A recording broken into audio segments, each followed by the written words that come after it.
제가 여러분들보다 더 빨리 읽을 수 있거든요. 제가 빨리 읽어드리겠습니다. 그냥 여러분들은 그냥 보시면 됩니다. 11절. 또 가라사대 어떤 사람이 두 아들이 있는데 그 둘째가 아비에게 말하되 아버지여 재산 중에서 내게 돌아올 분깃을 내게 주소서 하는지라. 아비가 그 살림을 각각 나누어 주었더니 그 며칠이 못되어 둘째 아들이 재물을 다 모아가지고 먼 나라에 가 거기서 허랑방탕하여 그 재산을 허비하더니 다 없이 한 후 그 나라에 크게 흉년이 들어 저가 비로소 궁핍한지라. 가서 그 나라 백성 중 하나에게 붙어 사니 그가 저를 들로 보내어 돼지를 치게 하였는데 저가 돼지 먹는 쥐염 열매를 배를 채우고자 하되 주는 자가 없는지라. 이에 스스로 돌이켜 가로되 내 아버지에게는 양식이 풍족한 품꾼이 얼마나 많은고 나는 여기서 줄여 죽는구나. 내가 일어나 아버지께 가서 이르기를 아버지여 내가 하늘과 아버지께 죄를 얻었사오니 지금부터는 아버지의 아들이라 일컬음을 감당치 못하겠나이다. 나를 품꾼이 하나로 보소서 하리라 하고 이에 일어나서 아버지께로 돌아가니라. 아직도 상고가 먼 내 아버지가 저를 보고 치근히 여겨 달려가 목을 안고 입을 맞추니 아들이 가로되 아버지여 내가 하늘과 아버지께 죄를 얻었사오니 지금부터는 아버지의 아들이라 일컬음을 감당치 못하겠나야 하나 아버지는 종들에게 이르되 제일 좋은 옷을 내어다가 입히고 손에 가락지를 끼우고 발에 신을 신기라. 그리고 살진 송아지를 끌어다가 잡아라.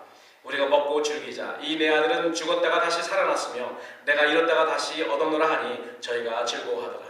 맏아들은 밭에 있다가 돌아와 집에 가까이 왔을 때 풍류와 춤추는 소리를 듣고 한 종을 불러 이 무슨 일인가 물은데 대답하되 당신의 동생이 돌아왔음에 당신의 아버지가 그의 건강한 몸을 다시 맞아 드리게 됨을 인하여 살진 송아지를 잡았나이다 하니 저가 노하여 들어가기를 즐겨 아니하거늘 아버지가 나와서 권한대 아버지께 대답하여 가로되 내가 여러 해 아버지를 섬겨 명을 어금이 없거늘 내게는 염소 새끼라도 주어 나와 내 벗으로 즐기게 하신 일이 없더니 아버지의 살림을 창기와 함께 먹어버린 이 아들이 돌아오매 이를 위하여 살진 송아지를 잡으셨나이다. 아버지가 이르되 예 너는 항상 나와 함께 있으니 내 것이 다 내 것이로되 이 내 동생은 죽었다가 살았으며 내가 잃었다가 얻었기로 우리가 즐거워하고 기뻐하는 것이 마땅하다 하니라. 아멘.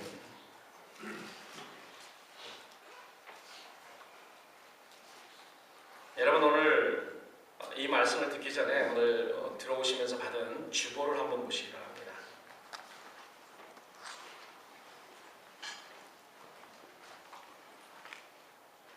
주보에 보면 2014년 교회 표어가 나와 있습니다. 다 보시죠? 2014년 교회 표어 제가 그렇게 하면은 그날을 예비하는 교회 크게 한번 여러분 말하시기 바랍니다. 2014년 교회 표어. 그날을 예비하는 교회. 여러분 교회의 표어는 주보의 한 부분을 메우기 위해서 만들어진 것이 아닙니다. 교회의 표어는 1년 동안 전 교인이 힘을 다하여 그렇게 살기 위한 목표로서 목사가 기도하는 중에 주님께서 주신 마음을 정해서 주보에다 올린 것입니다. 그렇기 때문에 우리가 복잡하니 세상에서 복잡하게 살지 말고요. 신앙생활도 복잡하게 하지 말고 한 목표를 두어서 1년에 그 한 목표만 향해서 가자고요. 그 의미로 해서 표어로 주보 위에다 이렇게 2014년뿐만이 아니고 우리가 항상 주님 오실 때까지 우리 주님 오시는 그 날을 예비하는 그런 성도, 예비하는 교회로 살아야 되겠다라는 그러한 마음으로 우리가 이렇게 정한 것입니다. 그래서 이 목표를 위해 전념해야 되는데요. 이 목표, 우리 주님 오시는 그날을 준비하고 예비하는 그런 목표로 살지 않으면은 여러분들이 빛나는 교회에 예배에 참석하시고 오신다 할지라도 빛나는 교회의 공동체 일원은 아니십니다. 뭐예요? 빛나는 교회는 목표가 있는데, 그렇잖아요? 목표가 있는데. 여러분 코카콜라 회사의 목표가 뭔지 압니까? 제가 옛날에 말씀드린 적이 있는데 기억하시나요? 코카콜라의 목표가 있습니다. 기업 목표가 있는데 모든 세상의 식탁 위에 코카콜라 한 잔씩 올라가는 것이 그들의 목표입니다. 이제 거의 다 이루어져 가잖아요. 그래서 코카콜라 회사의 모든 사람은 위에 직원부터 아래 말단 사원까지 그 목표를 위해서 사는 겁니다.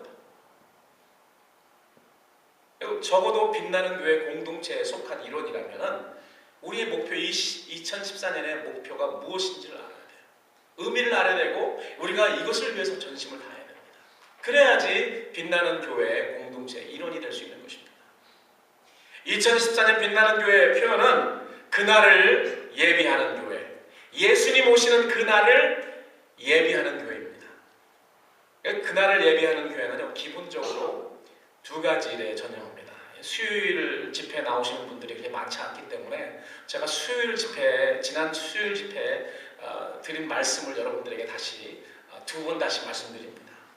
그날을 예배하는 교회는 기본적으로 두 가지 일에 포커스를 하고 전념을 하는데, 첫 번째는 하나님의 말씀을 배워서 순종하며 예수님을 쫓는 제자의 삶을 사는 것입니다. 여러분 한번 따라서 하시기 바랍니다. 하나님의 말씀을 배워 순종하며 예수님을 쫓는 제자의 삶을 사는 것입니다.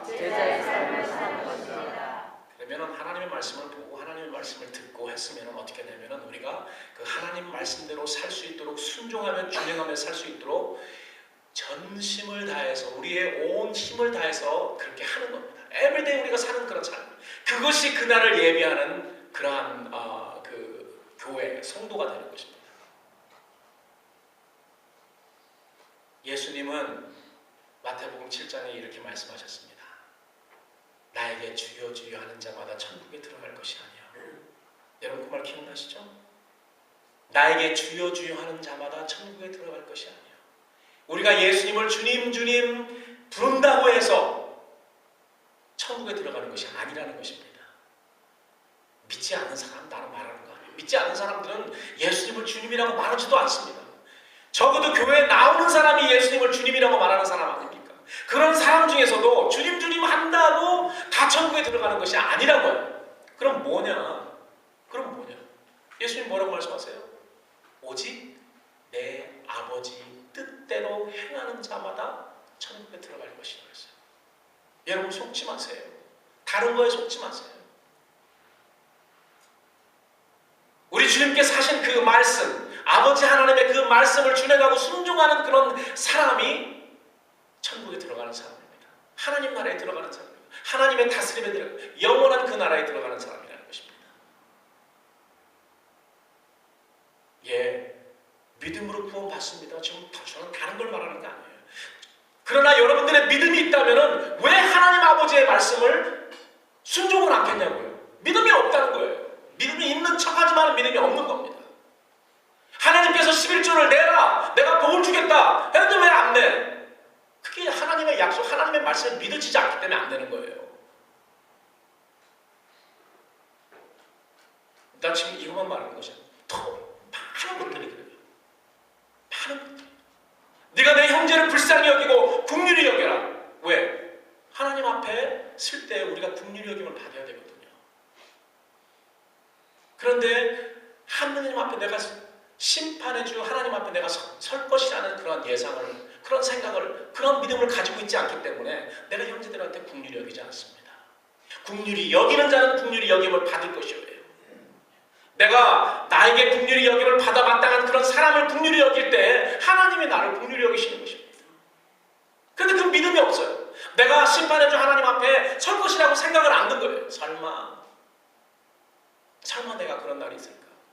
그렇기 때문에 내가 마땅히 긍휼히 여기게 되는 그런 사람을 불쌍히 여기지 않는 것입니다. 여러분 올해는 그렇기 때문에 그날을 예비하는 교인 성도들로서 하나님의 말씀을 배우는 것뿐만이 아니고요. 배워야지 되죠, 먼저는. 그리고 배웠으면은 순종해야 됩니다. 그래서 우리 주님은 계속 복음서에 보면 말씀하시잖아요. 어리석은 자는 나의 이 말을 듣고 준행하지 않기 때문에 바람이 불고 창수가 나면 어떻게 됩니까? 그 믿음이 다 떠내려가 버려요. 그 구원이 다 떠내려 버리고 그 자신이 다 떠내려가 버리는 것입니다. 자기를 지킬 수가 없어요. 하나님의 말씀을 준행하지 않기 때문에 흙 위에 모래 위에 자기의 믿음의 집을 졌기 때문에 보통 때는 움직이지 않고 보통 때는 다른 집들과 똑같습니다. 그러나 어려움이 오고 풍파가 오며 환난과 핍박이 말씀 때문에 올 때는요 다 쓰러져 버리고 다 떠내려가 버리는 것입니다. 그날을 예비하는 교회 성도들은 이렇게 첫 번째로 하나님의 말씀을 배워서 순종하며 예수님을 쫓는 제자의 삶을 사는 것이며, 두 번째로는 여러분 따라하시기 바랍니다. 믿지 않는 사람들에게 예수님을 증거하며 예수님을 증거하며 전도하는 일입니다. 전도하는 일이다. 전도하는 거는요, 우리가 전도에 대해서 무엇인지 잘 모르든지 아니면 우리가 악하든지 둘 중에 하나입니다. 왜 내가 그렇게 생각하냐면요, 어찌 예수님 믿는 사람들 많이 천국에 들어갈 수 있고 믿지 않는 사람들은 다 그 지옥불에 들어가는 것을 알면서 왜 옆 사람에게 말을 안 해줄까? 우리의 마음이 악하다는 것뿐이 아니에요. 아니면은 그런 지옥이 있는 걸 잘 모르든지. 여러분, 지옥이 있습니까 없습니까? 확실히 믿으세요? 네. 그럼 만약에 그렇게 믿는데도 불구하고 우리가 만약에 예수 그리스도를 증거하지 않아서 내 옆사람, 내 가족, 내 친척, 내 친구 이런 사람들이 다 지옥불에 떨어지면은, 그런 걸 뻔히 알면서도 우리가 말을 하지 않는다면은, 그럼 우리가 뭡니까? 우리는 악한 사람뿐이 안 되는 거예요. 나중에 그럴 거 아니에요. 너 치사하다. 너 그거 다 알았으면서 어찌 나한테 그 한마디도 말 안 했니?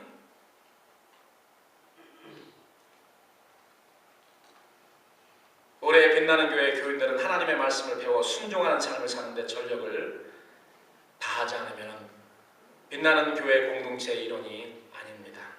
또한 믿지 않는 사람들에게 예수님을 입으로 또 우리의 삶으로 증거하며 전도하지 않으면 빛나는 교회 공동체의 일원이 아닙니다. 비록 여러분들이 예배에 참석하고 우리 교회 교적기구에 여러분들 이름이 들어갔을지라도 실질적으로 하나님이 보실 때는 교회 일원이 아니라는 것입니다. 저는 오늘 예수 그리스도를 증거하고 전도하기 위해서 아버지의 마음, 즉 불쌍히 여기는, 긍휼히 여기는 마음을 품어야 된다는 그런 말씀을 오늘 누가복음 15장을 통해서 여러분들에게 말씀드리고 싶습니다. 영원한 불못으로 향하고 있는 믿지 않는 불신자들을 우리는 불쌍히 여기는 마음을 가져야 됩니다. 이 마음이 없기 때문에 우리가 못 오는 것 같아요. 이런 마음이 없기 때문에. 그리고 영적인 옷이 다 더럽혀져서 회개하지 않고는 하나님 나라에 들어갈 수 없는 사람들을 보고도 우리는 불쌍히 여겨야 됩니다. 나랑 제일 가까운 사람들 있잖아요. 가까운 친구들 중에 예수 믿지 않는 사람들. 세상에서 그 옷이 다 세상에 다 물들어가지고 더러워진 그런 사람들이요. 나랑 가까운 그런 사람들. 내 남편이, 내 부인이, 내 자식들이, 내 부모도가 될 수 있습니다. 가까운 친구들도 될 수 있습니다. 불쌍히 여기는 마음을 가져야지 우리가 그들에게 다가가서 전도할 수 있는 거 아닙니까? 그래서 저는 오늘 우리의 마음속에 이런 기도를 했으면 좋겠습니다. 우리의 그 설교의 제목이기도 하지만, 하나님 아버지의 불쌍히 여기는, 긍휼히 여기는 그 마음을 내게 주셔서 내가 불신자들을 볼 때, 세상에서 영적으로 더러운 옷을 입고 사는 타락한 세상에 때묻은 그런 사람들을 볼 때 불쌍히 여기는 마음을 주세요. 그래서 그들에게 예수 그리스도를 증거하고 그들에게 다가갈 수 있게 하여 주세요. 여러분, 우리들에게 다 자존심이 있습니다. 그죠? 여러분, 자존심이 있어가지고요. 저도 자존심이 굉장히 센 사람 중에 하나인데, 그래서 혹시 예수 전하다가 거부당할까 봐 이게 두려운 거예요. 그들을 불쌍히 여기는 그 마음보다 내 자존심이 더 세기 때문에 증거를 할 수가 없어요. 여러분, 세상에서 이 세일 서는 사람들 있잖아요. 보험도 팔고 뭐 이렇게 또 문 두들겨서 뭐도 팔고 파는 사람들 있잖아요. 가게에 와서 손님이 와서 사가는 거 말고 직접 가서 파는 그런 사람들요. 그런 사람들 자존심이 세면은요, 여러분 그거 못합니다. 왜? 저는 죽었다 깨어나도 그걸 잘 못하겠어요. 괜히 가서 팔았는데 저 사람이 아예 안 산다고 이렇게 거부하면은요, 물건을 안 사는데 이상하게 저는 어떻게 생각이 되냐면 나를 거부한다고 생각이 돼요. 복음 전하는 것도 내가 복음을 전하는데 복음을 거부하고 예수님을, 하나님을 거부하는데 생각이 나를 거부한다는 그런 두려움이 있어요. 그래서 잘 못합니다. 그래서 그 영혼을 불쌍히 여기는 마음, 긍휼히 여기는 마음이 나의 자존심보다 훨씬 더 클 때 우리가 할 수 있다고 생각해요. 그래서 우리는 기도해야 됩니다. 특별히 자존심이 센 사람들은 기도해야 됩니다. 하나님, 내가 영혼을 불쌍히 여기되, 죽어져가는 영혼을 불쌍히 여기되, 아버지의 마음으로 긍휼히 여기는 그런 마음, 내 자존심보다 그 긍휼히 여기는 마음이 더 크게 해주세요. 아니면 내 자존심을 완전히 줄게 해주세요. 이렇게 기도해야 될 거라고 저는 그렇게 믿습니다. 이게 바로 지난주 수요일 여러분들과 나눈 유다서의 내용입니다. 자, 오늘 우리는 누가복음 15장 마지막 부분을 읽었는데요. 누가복음 15장에는 우리 예수님께서 베푸신 세 가지 비유가 나옵니다. 여러분 누가복음 15장을 잘 아시기 때문에 어떤 비유가 나오죠? 제일 처음엔 어떤 비유가 나옵니까? 잃어버린 양의 비유입니다. 한 마리 잃어버린 양. 목자가 100마리 양이 있는데 한 마리 양을 보니까 잃어버렸어요. 없어졌어요. 한 마리가. 그래서 99마리를 들여 놔두고 잃어버린 한 양을 찾으러 나가다가 찾습니다.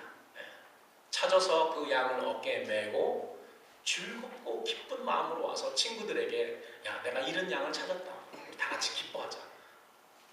그래서 다 같이 기뻐하는 그러한 비유입니다. 두 번째 비유는 어떤 여자가 드라크마 동전 10개가 있었는데 10개 중에 1개를 잃어버렸습니다. 잃어서 어떻게 해요? 그 밤에 불을 켜고 방을 샅샅이 다 뒤집니다. 청소를 하고 뒤져서 그 드라크마를 찾았습니다. 드라크마를 찾아서 너무 기뻐가지고 옆에 있는 사람, 내가 잃었던 그 드라크마를 찾았다. 와서 나랑 함께 즐기는 것입니다. 세 번째 비유가 오늘 우리가 읽은 탕자의 비유, 혹 잃어버린 한 아들의 비유입니다. 그 하나의 아들을 잃은 아버지의 안타까워하시는 그런 모습이 나오죠. 여러분들의 비유에 각각 등장하는 목자 그리고 여인, 아버지 중에서 누구의 마음이 제일 안타깝고 찢어지시듯이 아플 거라고 생각하십니까? 목자입니까? 여인입니까? 아버지입니까? 왜 너무 쉬워가지고 여러분들 말을 필요조차도 못 느끼는 거예요. 100마리 양 중에서 한 마리 잃어버린 그 양도 중하고 잃어버린 10동전 중 잃어버린 10동전 중 잃어버린 한 동전도 귀하지만은 여러분 아들을 잃었다가 다시 찾은 그 기쁨보다 더하겠습니까? 아들을 잃어버린 아버지의 그 마음보다 더하겠습니까?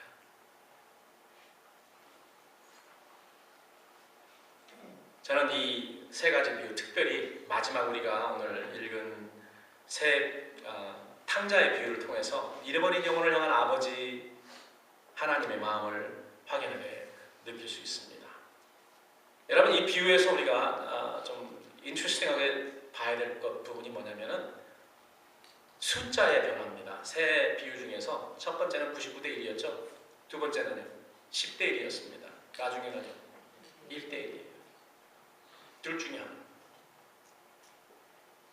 저는 어떻게 이렇게 변화가 됐을까? 근데 역사상 진짜 그렇더라고요. 보니까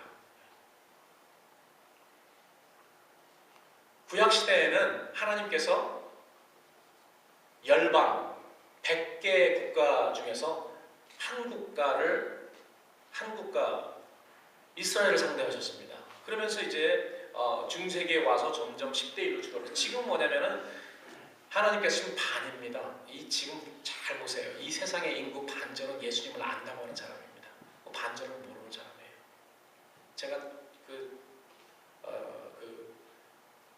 어떻게 세계 종교 분포들을 봤거든요. 그랬더니 기독교, 영국 성공회 그리고 로만 캐톨릭 다 합쳐가지고요 거의 20억이 넘습니다. 20억이 넘고 여러분 모슬렘들도 원래 아브라함의 하나님을 믿습니다. 아브라함의 하나님을 믿기 때문에 그 뿌리가 그 사람들에게 구원이 있다는 말이 아니에요. 뿌리가 유대인들과 모슬렘들과 그리고 구교와 신교, 로만 캐톨릭과 그리고 우리 기독교가 원래는 아브라함의 하나님을 섬기기 때문에 뿌리가 같습니다. 물론 유대교나 모슬렘교는 예수님을 구세주로 믿지 않기 때문에 하나님이 우리에게 주신 구원의 방편인 예수 그리스도를 믿지 않기 때문에 그들은 하나님과 연결고리가 되지 하나님을 알지만 하나님과 연결고리가 되시는 예수 그리스도가 없다는 것입니다. 그래서 보면은 지금 반반이에요. 이 세상의 반반 1대1 구원받은 자 하나님을 아는 자 vs 구원받지 않고 하나님조차 모르는, 복음조차 들어보지 못한 그러한, 예수 그리스도 이름조차 들어보지 못한 사람들 반반입니다. 지금 모든 민족을 1대1로 하여서 선교하시는 하나님의 모습을 우리가 볼 수 있습니다. 예수님이 탕자 비유를 말씀하셨을 때 돌아온 탕자는 죄인과 세린들이었어요. 집안에 있던 큰 아들은 서기관과 바리새인들을 의미하고 있습니다. 오늘날 이 비유를 우리에게 적용한다면 어떻게 되겠습니까? 먼저 믿는 우리들이 큰 아들에 해당합니다. 우리는 큰 아들에 해당합니다. 왜? 벌써 예수님 안에 들어와 있고 교회 안에 들어와 있기 때문에요. 우리는 큰 아들에 해당합니다. 여러분 열심히 주님을 위해 살지 않습니까? 주님 집에서 열심히 주님께서 축복 주시고 주님께서 약속하신 그걸 믿고 열심히 살잖아요. 큰아들과 같지 않습니까? 여러분 생각에는 큰아들이 뭘 바랬을 것 같습니까? 작은 아들은 벌써 자기 아버지 재산 다 가지고 자기 멋대로 가가지고 방탕한 생활 하고 있는데, 큰아들은 말 한마디 없이 아버지 집에서 열심히 매일매일 일합니다. 큰아들이 바른 게 뭘까요? 여러분 어떻게 생각하세요? 큰아들이 뭘 바랬을 것 같아요? 아버지 재산. 이 큰아들의 관심은요, 아버지 재산뿐이 없습니다. 언제 아버지가 나에게 재산을 물려줄까? 언제 물려줄 것 같습니까? 아버지가 돌아가셔야지 물려주죠. 그러니까 뭘 바랬을 것 같아요? 아버지는 언제 돌아가시지? 이걸 바랬을 것 같아요. 가만히 생각해보니까 열심히 일하면 그게 다 자기 재산이니까. 어차피 자기가 자기 재산, 아버지 거가 아니면 자기 재산이에요. 아버지도 그렇게 이야기해요. 이 큰아들의 온 관심은 아버지 걸 어떻게 좀 더 받아낼 수 있을까? 어떻게 받을까? 여기에 관심이 다 있습니다. 아버지 마음은 어디에 있습니까? 아버지의 마음은 자나깨나 자기를 떠나서 지금 죽었는지 살았는지 모르는 그 작은 아들에게 가 있습니다. 만약에 이 큰아들이 아버지의 마음을 100분의 1만 만약에 이해했다면 달라지지 않았을까? 뭔가가 달라졌을 것 같아요. 근데 여러분, 이 세 번째 탕자의 비유는요, 초점이 어디에 있냐면 탕자에게 있지 않습니다. 많은 사람들이 탕자에게 있다고 생각하는데 그렇지 않아요. 예수님께서 이 탕자의 비유를 말씀하실 때 말씀하시게 된 동기가 뭐냐면은, 예수님이 세리들과 죄인들과 창기들과 같이 앉아서 같이 마시고 기뻐하고 이 사람들이 하나님께 나온 것을 예수님은 기뻐했어요. 근데 그 기뻐하는 꼴을 누가 못 봤어요? 바리새인들, 특별히 그 하나님 잘 믿는다고 하는 그 바리새인들과 서기관들과 종교인들, 이런 사람들이 보고 와서, 아니 너의 선생 예수는 어찌 죄인들과 함께 먹고 마시고 즐기느냐? 이건 아닌데. 속으로 그렇게 생각했어요. 그게 불만스러웠어요. 당신이 진짜 그리스도라면, 진짜 메시아라면 어찌 죄인들과 함께 있습니까?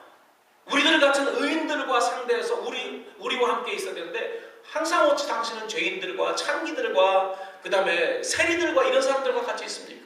이 사람들의 불만이었습니다. 바리새인들과 유대인들, 종교인들, 의롭게 산다는 그런 사람들의 불만이 거기에 있었어요. 그렇게 생각하는 것을 우리 주님께서 보시고 이 비유의 말씀을 베푸신 거예요. 그리고 하시는 말씀이 탕자에 비해서 바리새인들아, 서기관들아, 유대인들아, 의롭다고 지금 사는 너네들은 바로 이 큰아들이다. 어찌 이 창기들과 세리들과 이 죄인들, 이 탕자처럼 돌아온 아들인데, 돌아왔는데 어찌 기뻐하지 않을 수 없느냐? 기뻐해야 되는 거 아니냐? 근데 어떻게 해요? 바리새인들과 유대인들과 이런 종교인들은 기뻐하지 않았습니다. 오히려 불만을 터뜨렸어요. 우리 주님께서 이 비유를 베푸신 것이 바로 그 사람들에게 이 큰아들과 같은 그런 마음을 너는 가지고 있구나. 죄인들이 회개하고 돌아왔을 때 기뻐해야 되는 거 아니니? 자, 그러면은 우리가 그 초점을 우리에게로 한번 돌려봅시다. 여러분, 우리 마음은 어떤가요? 우리가 죄인들을 향한 그런 마음이, 하나님 아버지가 가지고 계신 그 마음이 우리들 마음에 들어 있습니까? 아니면은 우리가 죄인들을 볼 때 망할 녀석들, 우리가 말하는 거 있잖아요. 그런 거. 우리가 볼 때 야 저러다가 망했으면 좋겠다. 천벌을 받으려고. 세상에서 그런 거 볼 때 그렇게 이야기하잖아요. 저는 이 세상에 오늘 본문 말씀을 통해서 볼 때 두 부류의 교회가 있다고 생각합니다. 우리 빛나는 교회가 어떤 교회가 돼야 될지 여러분 깊이 생각하시면서 말씀 들으시기 바랍니다. 첫 번째는 자기의 받을 복, 하나님으로부터 당연히 받아야 되는 그 복에 거기에만 관심이 있는 교회가 있습니다. 거기에만 관심이 있는 성도들이 있다는 것입니다. 그래서 교회 하는 그런 모든 것과 다 이 복을 중심으로 해서 운영이 됩니다. 이 복이 나쁘다는 게 아니에요. 하나님에게 하나님 주시는 복이 나쁘다는 말은 제가 지금 그거 말하는 것이 아닙니다. 우리의 관심이 거기에만 있다는 거예요. 그런 교회, 그런 성도가 있고 또 다른 교회는 많지는 않습니다만 하나님의 관심인 잃어버린 영혼에 관심이 있는 그런 교회입니다. 그런 성도들입니다. 여러분은 어떤 성도입니까? 하나님을 섬기면서 하나님에게 그 받을 복에만 관심이 있는 그런 성도인지, 아니면 아버지 하나님의 그 마음, 불신자들을, 믿지 않는 사람들을, 죽어져가는 불못으로 지금 들어가는, 향해 가는 그런 사람들을 향해서 긍휼히 여기는 마음, 불쌍히 여기는 마음을 가지고 그들의 잃어버린 영혼에 관심이 있는 그런 성도인지, 우리 교회는 어떤 그러한 교회인지 우리는 생각해 봐야 됩니다. 사랑하는 성도 여러분, 교회의 가장 큰 잘못은요, 어느 세대의 어떤 교회든지 교회의 가장 큰 잘못은 잃어버린 영혼에 대한 무관심입니다. 저는 이 점에 관해서요, 우리 빛나는 교회가 헐딱 뒤집어졌으면 좋겠어요. 진짜로. 그냥 뒤집어졌으면 좋겠어요. 오늘부터라도 뒤집어졌으면 좋겠어요. 진짜로 하나님 앞에 불쌍히 여기는, 긍휼히 여기는 그런 마음을 받아서 우리 교회가 진짜 한번 180도 뒤집어졌으면 좋겠어요. 잃어버린 영혼을 향해서 불쌍한 마음을 가지고 우리의 목표가, 우리 교회, 우리 성도들의 목표가 진짜 잃어버린 영혼을 향한 그러한 그 사역에 그냥 모든 관심을 다 갖는 그런 교회로 뒤집어졌으면 좋겠어요.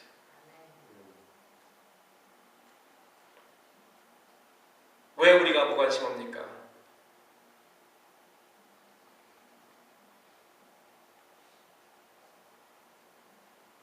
왜 우리가 하나님에게 받을 그 하나님, 내게 상속될 그 하나님의 복, 하나님 그런 거에만 우리가 관심이 있습니까? 우리는 영원한 심판, 영원한 그런 세계에 대해서 믿음이 없기 때문에 그래요. 그렇기 때문에 그냥 이 땅에서 잘 먹고, 여러분 큰아들이 뭐라고 말했습니까? 아버지, 내가 이렇게 뼈 빠지게 일을 했는데 아버지 대신에 나한테 주신 것이 뭐예요? 염소새끼라도 하나 주셨습니까? 이런 불만을 하잖아요. 여러분, 우리들의 마음이 그렇습니다. 하나님, 그래도 내가 열심히 하나님 믿는다고, 하나님 섬긴다고 하는데 하나님 도대체 나에게 주신 게 뭐예요? 염소새끼라도 한 마리 주셨습니까? 이러한 자세로 우리가 삽니다. 여러분, 하나님 아버지께서 여러분들에게 뭐라고 말씀하신 거예요? 얘야, 너는 내 안에 들어와서 다 있기 때문에 내 것이 다 네 거 아니냐? 네가 영원한 그런 나라에 들어가면 다 모든 거 다 누릴 수 있는 거 아니냐?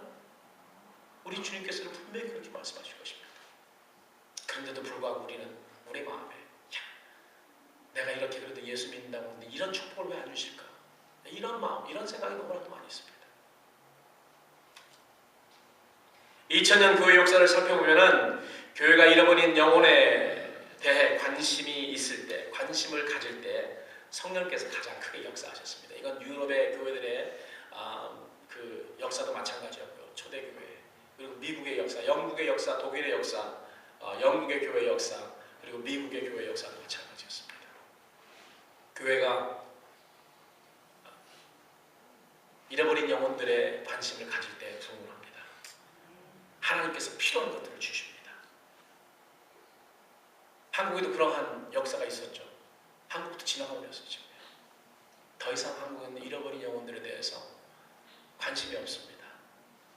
어떻게 하면은 하나님 파켓에서 더 많이 돈을 끄집어낼까? 여러분, 하나님의 관심은 생명입니다. 잃어버린 자녀들이 다시 하나님에게 돌아와서 생명을 얻는 것이 하나님의 관심이에요. 마귀의 관점은 뭐냐면, 마귀의 관심은 뭐겠습니까? 죽음입니다. 어떻게 하면 죽일까?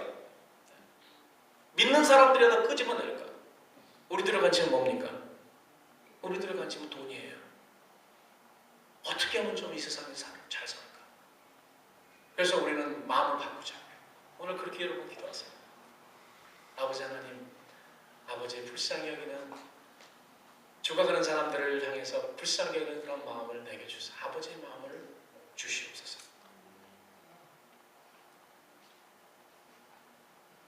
아버지는 잃어버린 자식에 대한 이 한 가지 마음 때문에 정신이 없는데, 집안에 있던 큰아들은 전혀 아버지와 같은 마음을 갖고 있지 않습니다. 그는 상당히 복잡한 생각을 하고 있어요. 여러분, 큰아들의 말을 다시 한번 들어보시기 바랍니다. 아버지의 재산을 창기와 함께 협의한 놈이 돌아왔는데 이런 극성을 떨 필요가 무엇이 있습니까? 어릴 때부터 계속 아버지를 섬긴 나에게는 대체 무엇을 주셨기에 이 못된 동생놈에게 이렇게 잘해주십니까?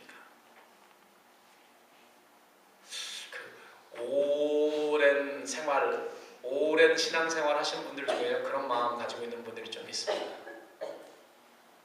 예수님 간 믿었는데 예수님이 은혜를 주시는 거예요. 은혜 주셔서 많은 것들이 형통하게 되면 그거에 대해서 마음에 우리나라 속담에 있잖아요. 사춘이 바절상 버틴다고요. 배가 아프다고 그러죠.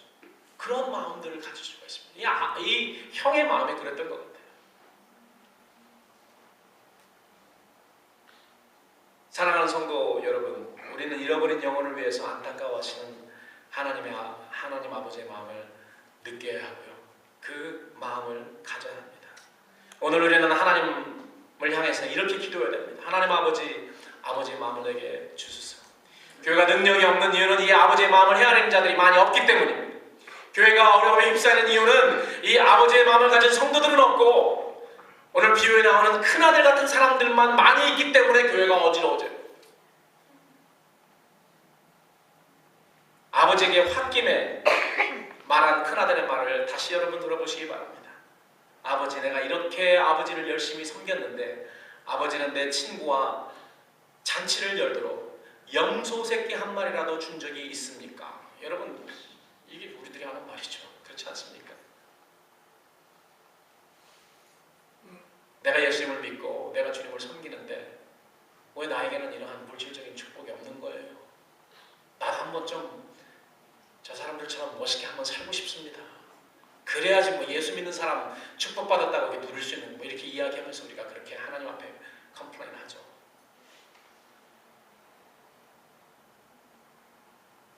아버지의 마음을 헤아리지 못할 때 이 큰아들의 불만은 곧 우리의 불만이 됩니다. 동생은 행방불명인데 거기에는 관심이 없고 우리는 벗들과 잘 먹고 잘 사는 일만 간구하는 사람들이 된다는 것입니다. 하나님 아버지의 그 마음을 우리가 가지고 있지 않을 때에 우리는 큰아들과 비유에 나오는 큰아들과 다를 바가 하나도 없다는 것이죠. 또 이 아들이 뭐라고 말합니까? 큰아들이 아버지의 살림을 창기와 함께 먹어버린 이 아들이 돌아오매 이를 위하여 살찐 송아지를 잡으셨나이다. 저는 그 교회 예산 같은 거가 책정이 될 때 이렇게 우리 교회도 지금 잘 못하고 있습니다. 사실은 책정될 때 이 하나님의 말씀을 중심으로 해서 책정이 돼야 된다고 생각합니다. 우리 교회 그 예산을 볼 때 다 우리를 위해 쓰는 거가 너무 많아요. 95%는 우리를 위해 씁니다. 우리들을 위해서, 목회 위해서, 목사님이 있어서 좋은 말씀 들려주고 신방도 오시고 이걸 해주죠. 목사님들 하여하기 위해서. 또 우리 좋은 그런 건물에서 예배 드릴 수 있도록 건물로 나가는 그런 비용. 잃어버린 영혼을 향해서 나가는 그런 비용이 5%도 안 돼요. 구제헌금 별로 없습니다. 1년에 구제헌금 거의 안 나가요. 선교헌금 나갑니까? 전도헌금 나갑니까? 전도 비용이 있습니까? 선교 비용이 있습니까? 여러분 5%도 안 돼요. 이런 것들을 뒤집어야 된다고 생각합니다. 그래야지 하나님이 기뻐하시는 교회. 그리고 하나님께서 더 잃어버린 영혼들, 아버지의 마음을 갖고 잃어버린 영혼들에 관심이 있기 때문에, 전도에 관심이 있기 때문에 하나님께서 더 부어주세요. 만약에 여러분 큰아들이 마음을 바꿔서 동생이 돌아오기 전에 아버지에게 가서, 아버지의 마음을 내가 읽고 있으니까 아버지 마음이 너무 찢어지고 아버지 마음이 너무 아프신 것 같아요. 저도 아버지 마음과 동일하거든요. 아버지, 내가 동생을 찾을 거니까 내게 여행비 좀 주실래요? 아버지가 왜 안 주시겠냐고요? 왜 아버지가 안 주시겠냐고요? 내가 가서 동생을 찾겠습니다. 필요한 여비를 주세요. 그러면 있는 대로 다 주실 것 같아요. 저는 그렇게 생각해요. 잃어버린 동생을 찾기 위해서 사용한다는 그 비용을 왜 우리 주님께서 안 주시겠냐고요? 우리가 잃어버린 영혼들을 위해서 선교하고 전도하고 불쌍한 사람들을 위해서 구제한다는데 왜 안 주시겠냐고요? 여기서부터 어긋났기 때문에 주실 필요가 없는 거예요. 저봤자 뭐 다른 데로 다 쓸 건데.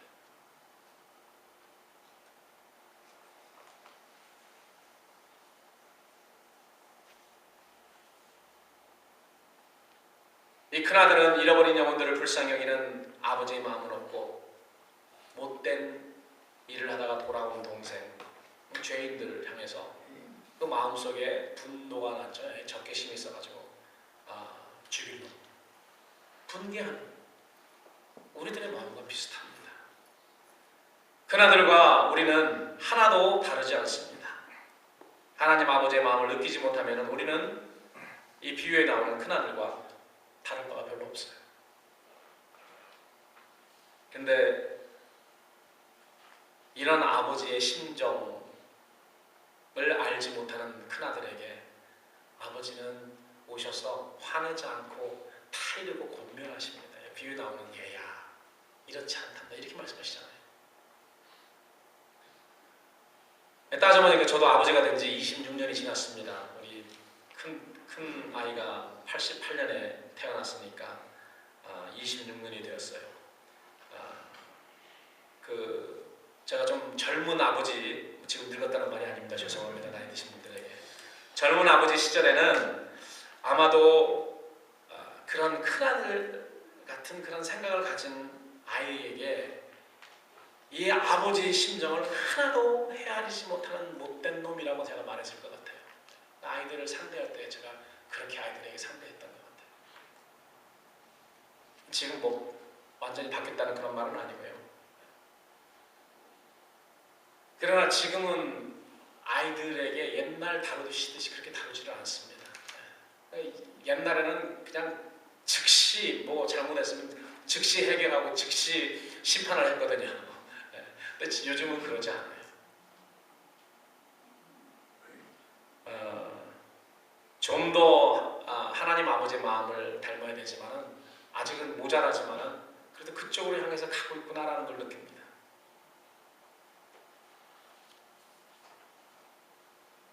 심하게 이 비유의 아버지는 큰아들을 다루지 않습니다. 아버지는 그 아들의 기분을 이해하십니다. 그래서 아이들한테도 아이들이 왜 그런 일을 할 때 왜 아이들이 저렇게 할까 이해하면은요 그렇게 화가 나지 않습니다. 인내가 생깁니다. 이 비유의 아버지는 하나님을 말하고 있죠. 하나님도 그 큰아들의 기분을 이해하세요. 그래서 여러 가지 말로 권합니다. 아버지는 집 나간 자식이 돌아온 것을 반겨야 할 뿐 아니라 집안에 있는 자식도 다독거려야 해야 되는 그러한 임무가 있으셨던 것 같아요. 여기서 우리는 하나님 아버지의 아들에 대한 사랑을 또 한 번 느끼게 됩니다.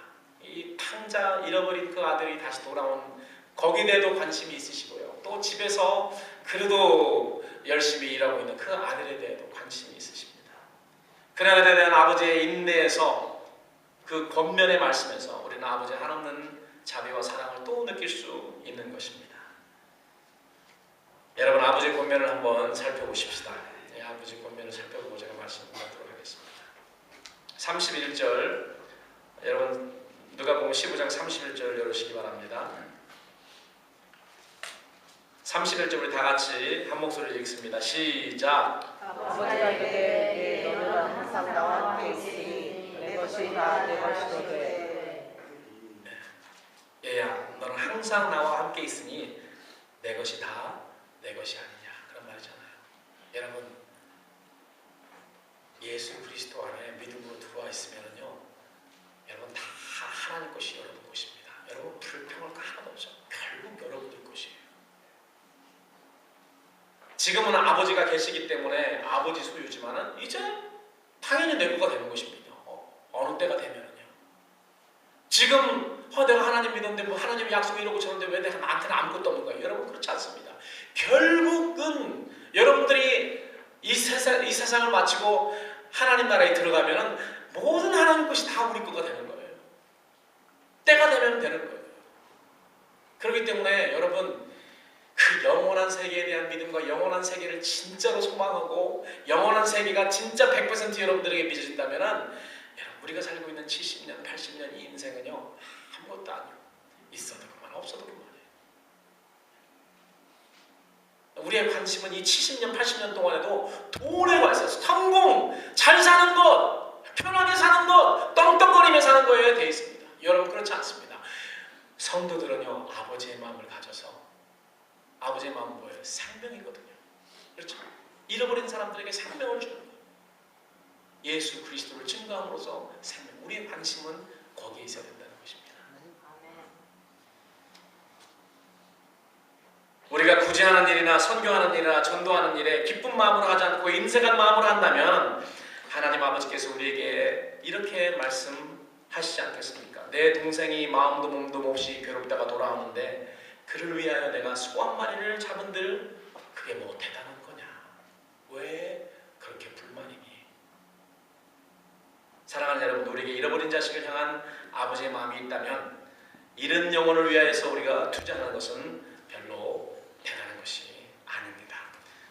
여러분, 그 다음에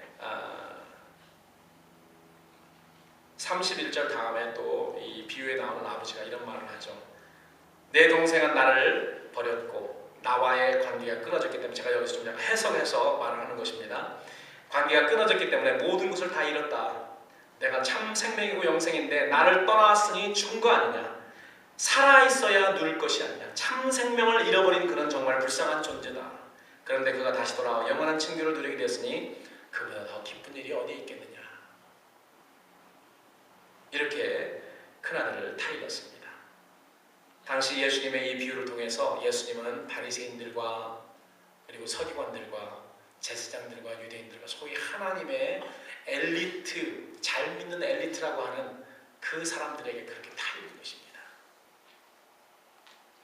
사랑하는 여러분, 교회의 가장 큰 잘못이 잃어버린 영혼에 대한 무관심이라면 교회의 가장 작은 것이 무엇이라고 생각하십니까? 그것은 하나님 아버지의 마음을 배워서 잃어버린 영혼에 대한 관심을 갖고 부지런히 그들을 찾는 일입니다. 여러분, 오늘부터 당장 실행하자고요. 저도 마음을 단단히 먹습니다.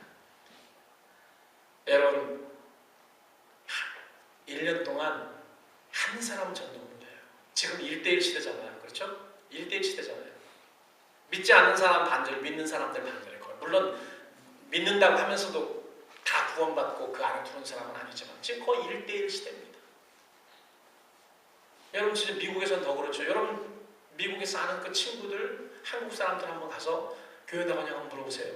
그러면 적어도 50%는 다 교회 나갔다고 합니다. 교회 안 나가는 사람은 많지 않아요. 그렇게 안 나가고 있다. 나 교회 나가 이렇게 이야기. 옛날에 한번 나갔다는 거죠.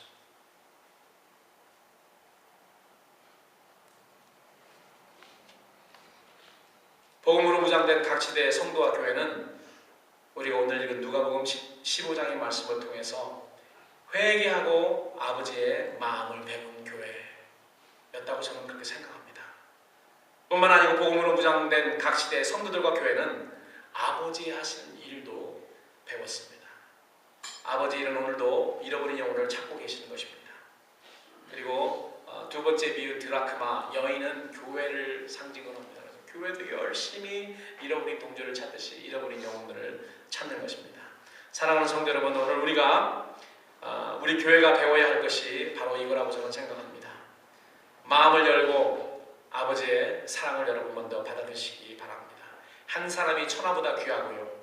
그 한 사람이 나만큼 귀하다는 것을 안다면 우리는 아버지의 사랑을 이해하는 그런 사람입니다. 그래서 우리 주님께서 우리에게 그렇게 말씀하셨잖아요. 가장 큰 계명이 무엇이냐 그럴 때 하나님 아버지를 제일 첫 번째 계명은 하나님 아버지를 사랑하는 것이고, 두 번째는 내 이웃을 내 몸과 같이 사랑하라. 죽어져가는 불 속으로 들어가는 저 영혼들도 우리의 이웃 아닙니까? 그 사람들을 내 몸처럼 사랑하는 것이 두 번째 계명입니다. 여러분, 우리는 하나님의 말씀을 배웠으면 그 말씀대로 순종하며 살아야 되죠. 사랑하는 거는요, 죽어져가는 저 사람들을 불쌍히 여서 하나님 앞에 인도하는 것입니다.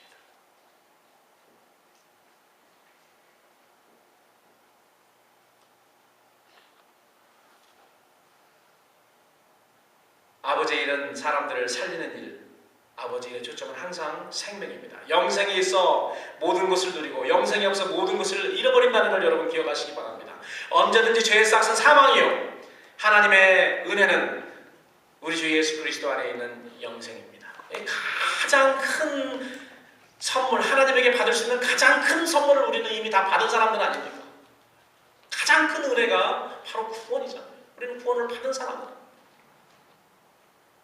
아버지의 기쁨은 잃어버린 그런 사람을 찾는 그런 기쁨입니다. 우리의 기쁨의 초점을 아버지의 마음에 맞추고 그분의 기쁨에서 찾을 때에 우리는 과연 아버지의 자녀들이요 그리스도의 몸이 되는 것입니다.